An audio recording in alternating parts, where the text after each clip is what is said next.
This is authentic. It was manufactured in what year? 1862. 1862. This is right over here, okay? This is the largest artillery tube that we have on the battlefield. It's called a 20-pounder Parrott rifle. Why a 20-pounder? Well, it fires a 20-pound round of about this size, okay? Solid shot, which could go 2 miles in distance. It's called a Parrott rifle because the man who invented this design was called, his name was Robert Parker Parrott. And basically what you have here is a cast iron tube with this part of it where the reinforced breech is made of wrought iron. This is where the explosion takes place, so it's a little bit stronger, okay? This would be crewed by 8 men. They could fire between 1 and 2 rounds a minute. If you were here when they were firing, you'd also see behind you, they're not here now, levers and caissons, which would essentially be ammunition wagons. Those are going to be pulled by another 6 horses, so a minimum of 12 horses per artillery piece. Okay? Now, here's how they load and fire it. The first thing they do when they get into position is there's a man who has a long pole as a part of his equipment, and on one end of it is a sponge, and on the other end is a rammer. They'll wet the sponge, and from the muzzle end, which is the front, they'll clean out the bore to get rid of any excess powder, and also to make sure that there's not another round that's already been loaded here that they forgot about. Once in a while that happens. The second thing they'll do is take an approximately 2-pound bag of black powder, which is not smokeless, place it at the muzzle end, and ram it down as far as they can. What they're trying to do is to get it into this area right here. Those of you who are close enough or tall enough can notice that there's a small hole here. It's known as a vent hole. And the next they can implement this a little bit like an ice pick. And they'll ram that up and down a few times to break up the powder to make it more easily ignite. Okay? Next thing they'll do is load ammunition. Now there's basically 3 types of artillery ammunition used in the Civil War. The first type would be solid shot, and that's the type that I mentioned earlier. Out of an artillery piece like this, which is rifled, can anyone feel the grooves on the front end of it? Okay, rifled. You're talking about for an artillery piece like this, a 20-pound iron round of approximately this size and shape, which could go over 2 miles in distance. Typically, they're aiming it at massed infantry.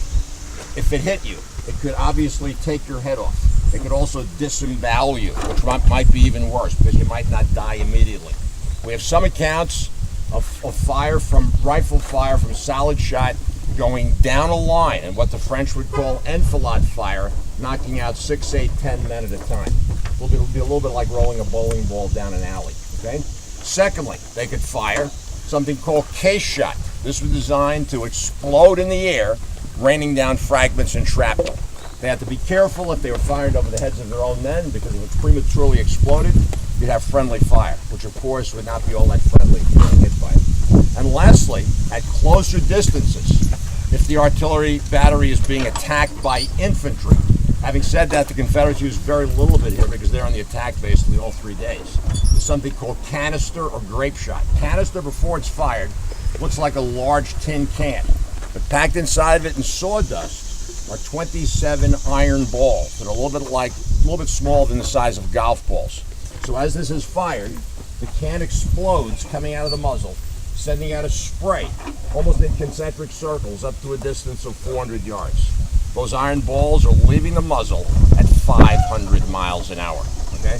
So that can be very damaging, obviously, to infantry, particularly from close in ranges. Later, when we talk a little bit about Pickett's charge, the Union Army is going to be firing a lot of that against the Confederates from the Gettysburg Road end. So once we've got both the powder and the ammunition in, they will insert something called the friction primer. Now this looks exactly like a real one, with one difference. There's no gunpowder in this sleeve. That would be illegal for me to carry it around. Where does this go? In the vent hole, okay? The gunner would then attach a small rope or a lanyard to this loop, and then he would walk it outside the wheels. Why would you want to be standing back here or where I am when it's fired? There's going to be recoil. It probably wouldn't kill you, but it might hurt you. I'll take questions in a second. So on the command fire, the gunner pulls the lanyard. That should set off a small spark on the inside of the tube, which should ignite the powder. A tremendous amount of gas is built up right in front of it, and that's what thrusts the projectile outside the tube. You have a question? Oh, no. Oh, okay. Now, a couple of other things. Aiming it up and down, there's a large screw right here. I'm not sure if everybody can see it, but this is locked in place. They would twist that in one direction or another. That would elevate or depress the tube. Aiming it left and right, there's a metal hole on the trail, which I can't see right now because there's somebody standing in front of it. It's a little further down. It's sort of large, the one that's closest to me. And they'll place another pole in that, and a couple of men will leverage it one way or another. Modern day artillery has hydraulics built in. We typically had double trails that were dug into the ground, so obviously there's been some changes from this type of artillery to modern day artillery. But this type of artillery is very dangerous. More soldiers on both sides will be killed by this, a mini ball, which is fired out of a rifle, than artillery. But keep in mind, artillery also has a psychological effect. If you're marching and somebody next to you doesn't have a head or is disemboweled, you're much more unlikely to go forward. That's my guess. So that's the psychological impact of artillery. This, by the way, is the type of bullet that's used by about 85% of the soldiers during the Civil War. It's fired out of a rifle musket, 58 caliber bullet, made either in Springfield or Massachusetts or Enfield, which is a United Kingdom bullet. Rifle, I should say. It's coming out of the barrel. It's spinning. It makes it pretty aerodynamic. These are pretty accurate at 200 yards. The old type of smooth bores fired round bullets that wobbled, and they're only accurate at about 50 yards, if that. So this is the thing that kills most Civil War soldiers.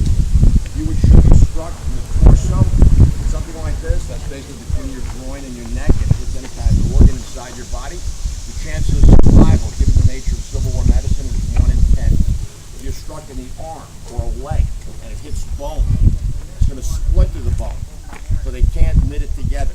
Now what they do with that? They amputate. And in Civil War amputations, half the men die of infection. They didn't know what infections were, and they couldn't treat them. Questions that anyone might have? Please feel free. Yes, sir.